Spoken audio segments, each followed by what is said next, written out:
Next we have Jude Valentine. And Jude's going to do something a little bit different, but I'm going to introduce her as someone who received her BFA from the Maine College of Art and her master's in fine arts from the Vermont College of Fine Arts. She's received numerous grants and awards for her work, including the Jerome Foundation Fellowship. Her paintings and prints are represented in the Maine Farmland Trust Gallery in Belfast, and she teaches at the University of Maine Machias, where she's an adjunct associate professor for interdisciplinary fine arts program. And I'm going to let Jude introduce what she wants to do with you guys.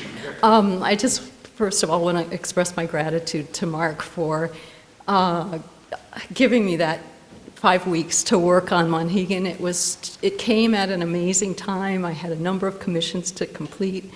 And so what you're going to see tonight, and the first five images are commissions that I completed while there, and then I was free to get out and explore. And I have kind of an interesting printmaking, plein air printmaking setup where I go out and I'm drawing on a plate in the landscape. It's about 22 by 30 inches. Anyway, I don't want to take up too much time. But what I want to do with you folks is just shout out a word that you feel when you see the images.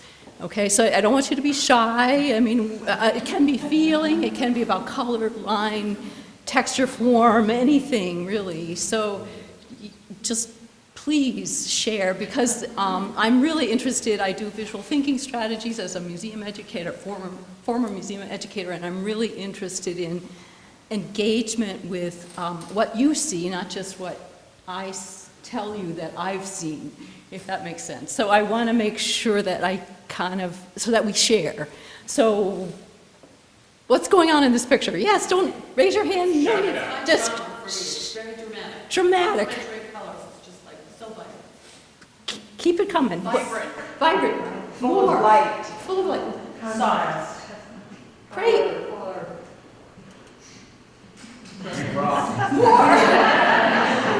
Please. contrast. So color contrast. Lines, stability. Great. Yes. Solid. Weight. Color. Contact. Love it. Opposition. Thank you. Oh, this is great. Curve. Flow. When to start painting. Accumulation. So those three paintings were John and Susan Morris's property in Jefferson. They commissioned those pieces. Funny, I just said that's like John's thing. Oh, that's okay. You know that place. Not me. No, not Monhegan, no. I went to Rome in March of 2018, and I sat down to dinner with some friends of my sisters, and they said, "Oh, you're a painter, paint us.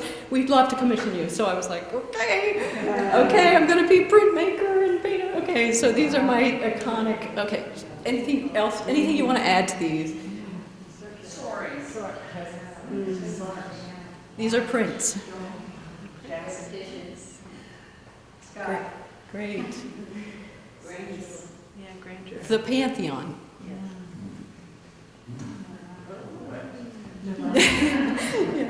Complex. Nirvana. Okay.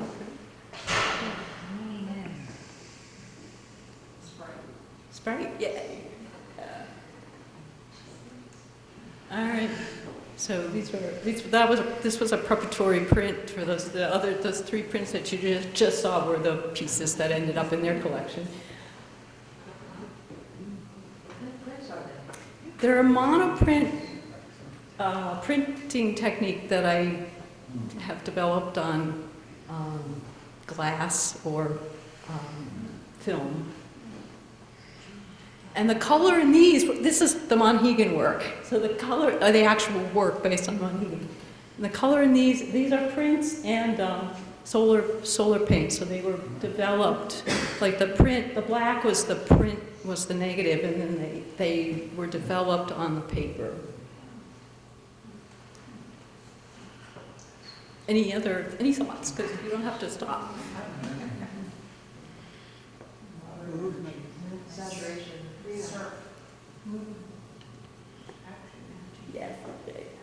Yeah, I did not find anything stagnant about the island at all.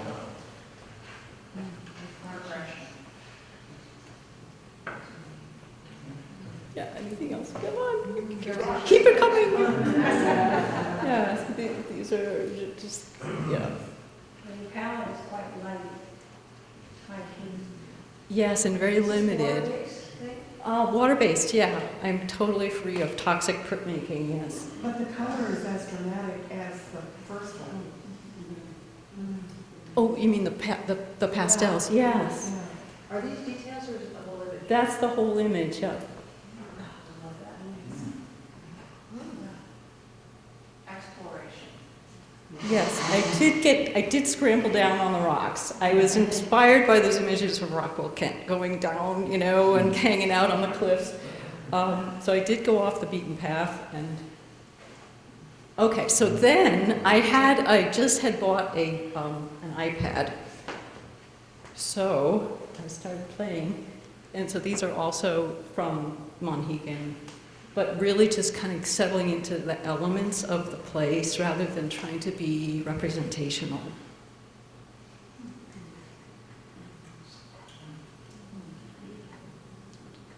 Any other comments or? Density. I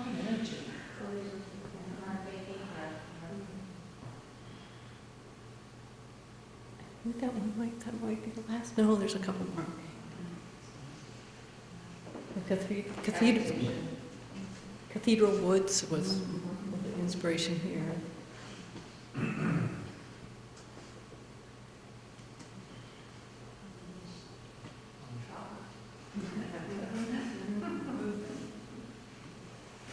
Layering, energy.